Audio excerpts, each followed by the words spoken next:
Echoes of Tomorrow.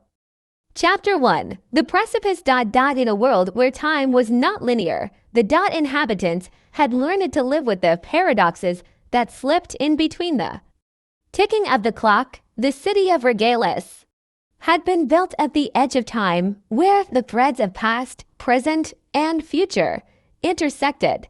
The people here lived both forwards and backwards in their lifetimes, memories blending and reshaping with every passing moment. It was here, on the precipice of what would become a great revolution, that the story of Echoes of Tomorrow begins. Alexandra Wren had never been one to trust in the concept of fate. A historian by training, she was a meticulous chronicler of the past, always looking backward to make sense of the present. But lately there had been something unsettling in her work. A pattern repeating itself across centuries, like an echo resonating through the corridors of time. She had heard rumors, whispers of an object known only as the Chronos relic, a mysterious artifact that could manipulate the flow of time itself. Rumors were dangerous in Regales, especially when they concerned time. It was said that those who meddled with it could unravel the very fabric of existence. Still, Alexandra couldn't shake the feeling that her destiny, whether by choice or force, was tied to this relic. And so she set off to uncover the truth, to confront the forces she could not understand, and to challenge the endless echoes of tomorrow that had begun to haunt her thoughts. Chapter 2. The echoes begin. The city of Regales was a place of paradoxes. Towering spires of glass and steel stood beside ancient stone buildings, their foundations sunk deep into the ever-changing sands of time. To walk through Regales was to experience the past, present, and future simultaneously. People would pass you, and you might recognize them from your childhood or meet a stranger who would become a friend decades later. Time. Here was not a line but a swirling ocean. As Alexandra wandered the crowded streets, the weight of her purpose pressed against her chest. Her destination was a secretive library known as the Vault, rumored to hold the keys to the city's most dangerous secrets. The vault was hidden deep beneath Regales, accessible only to those who had earned the trust of its caretakers, the Temporal Order. The Order had been around for as long as anyone could remember. Its members, devoted to preserving the integrity of time, they were the guardians of history, watching over the relics of the past, ensuring that no one could change the future. But Alexandra had her doubts about them. She had heard whispers that the Order might not be as noble as they seemed. When she finally reached the hidden entrance to the vault, she was greeted by a shadowy figure in a cloak who silently handed her an ancient tome. The cover was cracked and worn, the pages yellowed with age. The title was etched in an unfamiliar script, but it was the language of the future, Chronos. She whispered under her breath. "You're looking for something more than knowledge," the figure said, their voice low and resonant. "You're searching for the truth about the relic. But be warned, some truths are better left buried." Chapter 3. The Temporal Paradox. Inside the vault, Alexandra was submerged in a labyrinth of dusty shelves and forgotten texts. The further she descended, the stranger the books became. They were filled with paradoxes, accounts of people who had lived multiple lives, events that had unfolded differently in various timelines, and prophecies that seemed to contradict one another. The deeper she went, the more the air seemed to warp. It was as though she was no longer standing in the present, but at the very intersection of all possible futures. Time itself seemed to bend and twist around her. A single thought began to plague her mind. What if time could be altered? What if the echoes of the past were not just remnants, but warnings? She came across a book bound in black leather, its pages untouched by time. The title was simple, Echoes of Tomorrow. Inside, she found records of people who had encountered the Chronos relic throughout history. Some had sought it out for power, others to rewrite the tragedies of their pasts. All had failed. The final entry, written in a shaky hand, read, "The relic does not give. It takes, it will consume everything you love, and in return, it will leave nothing but an echo."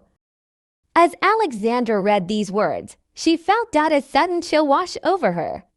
The book fell from her hands, its final words lingering in the air like a whisper from another time.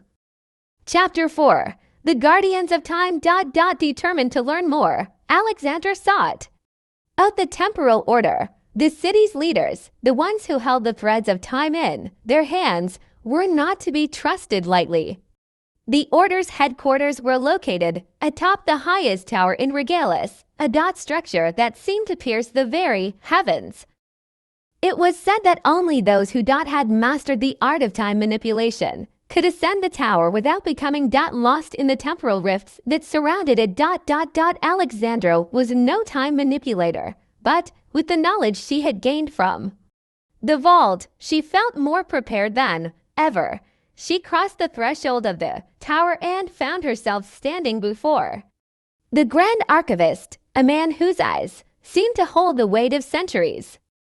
"You seek the Chronos relic," the Archivist said, his voice cold but tinged with something else, something that resembled pity. "You do not understand what you're asking for. The relic is not a tool, it is a weapon, and if you take it, you will become the enemy of time itself." Alexandra stood her ground. "I need to know the truth. How do I stop the echoes?" The Archivist's expression hardened. "You cannot stop them. Time is not something you can control. It is a force far greater than any of us. It bends, it warps, it flows, and we must learn to live within its currents."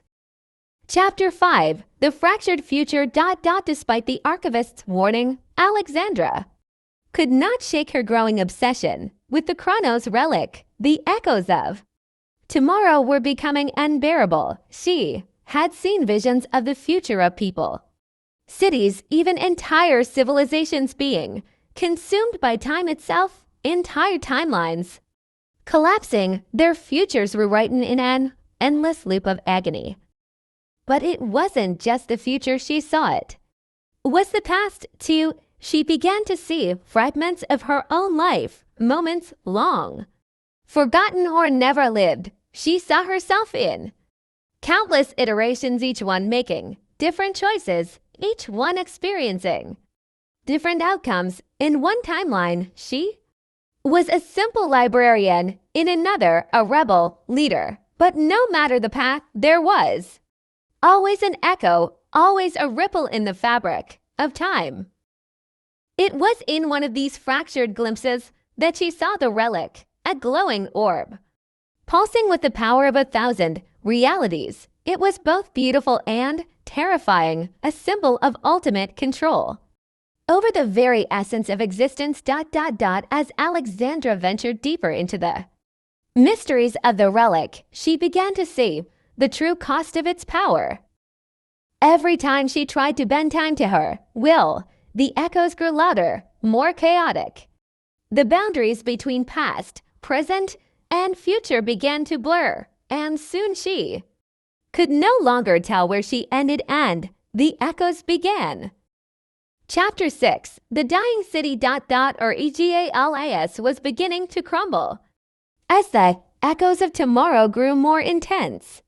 Time itself seemed to fracture. Buildings from different eras appeared side by side, collapsing into one another as they aged and rejuvenated in rapid succession. People walked through the streets, their faces frozen in moments of despair, fear, and confusion. Alexandra realized that the city was not just a place, that was a reflection of the struggle between control and chaos, between the human desire to shape time and the unstoppable force that was time itself. In a final desperate attempt to save the city and the world, she made her way to the heart of the temporal rift, where the Chronos relic lay hidden. The echoes had become too powerful to ignore, and Alexandra knew that if she did not act soon, the very concept of time would unravel completely. With trembling hands, she reached out and touched the relic. The world around her exploded into a storm of light and sound, and for a moment she was everywhere and nowhere all at once. Past, present, and future collided in a cataclysmic event that threatened to wipe out everything. But then, as quickly as it had begun, the chaos stopped. Alexandra stood in the center of a silent world, the echoes of tomorrow fading into nothingness. The relic had vanished, and with it, the temporal rift had closed. Time was whole again, but at what cost? Chapter 7. The echoes fade. Egalis, though scarred, began to rebuild. Time resumed its natural course, flowing in its intended direction. The echoes of tomorrow were no longer heard, and the fractures in reality were healed. Alexandra, however, had changed. She had glimpsed the true nature of time, not as something to control, but as something to respect.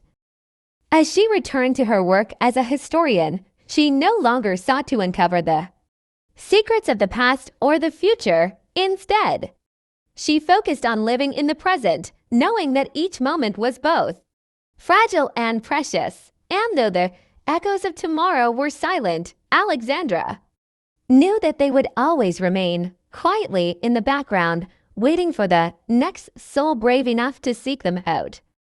And thus, the story of Echoes of Tomorrow came to an end, not with an answer, but with the realization that the true nature of time could never truly be understood. It was both a gift and a curse, a never-ending cycle of questions and mysteries. But in that cycle, there was also beauty, a reminder that the echoes of tomorrow would always find a way to speak, even if only in whispers.